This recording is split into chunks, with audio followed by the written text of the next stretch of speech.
Anies, kritik tak perlu dipandang kriminal, gak usah marah tinggal dijawab. Jakarta, Baca Pres Koalisi Perubahan untuk Persatuan Anies Baswedan mengatakan seharusnya rakyat diberi kebebasan untuk berpendapat dan menyampaikan kritik.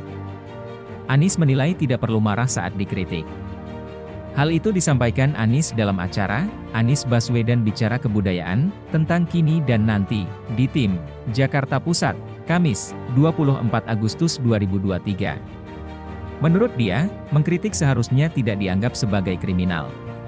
Kritik itu tidak perlu dipandang sebagai kegiatan kriminal, kritik itu harus dipandang sebagai kegiatan pembelajaran bagi siapa? Bagi yang dikritik, supaya apa? Supaya dia memberikan argumen mencerdaskan yang menonton. Kata Anies menuturkan jika diberi kritikan tidak perlu marah. Menurutnya, ketika dikritik, hanya perlu menjawab tidak perlu marah. Jadi saya dikritik? Nggak usah marah, tinggal jawab aja kritiknya dan pada saat menjawab kritik biarkan publik menilai, yang mengkritik atau memberikan jawaban, jelasnya. Syaratnya saya ketika menyusun kebijakan harus pakai akal sehat. Syaratnya saya harus menggunakan data, saya ada basic science-nya, ada kepentingan publiknya, sambung dia. Anies kemudian berbicara ketika menjabat sebagai Gubernur DKI Jakarta, dirinya pernah membuat tempat murah. Dia pun mempersilahkan bagi para seniman untuk mengkritiknya dengan mural. Kita kasih tempat-tempatnya untuk membuatnya mural. Silakan bikin mural apa saja, termasuk mural untuk menertawakan gubernurnya, go ahead, nggak ada masalah, itu adalah kebebasan mereka untuk berekspresi, tuturnya.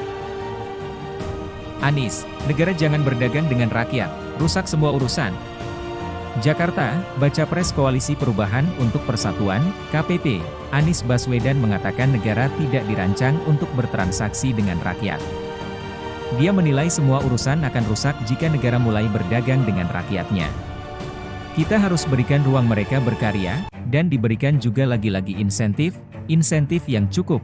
Insentif itu mulai dari peralatan, pameran, tempat mereka untuk berinteraksi, kata dalam acara Anies Baswedan Bicara Kebudayaan tentang Kini dan Nanti di Tim, Jakarta Pusat, Kamis, 24 Agustus 2023. Menurut kami gini, negara itu tidak dirancang untuk bertransaksi perdagangan dengan rakyatnya, itu satu. Negara tidak dirancang untuk itu, sambungnya. Sebab itu, Anies menilai negara tidak boleh berdagang dengan rakyat. Dia menuturkan jika hal itu terjadi, maka akan rusak semua urusan yang ada. Negara jangan berdagang dengan rakyatnya, negara itu, kalau negara memandang rakyatnya sebagai konsumen, itu rusak semua urusan, hendak boleh, itu hendak boleh, ujar dia. Anies mengatakan rakyat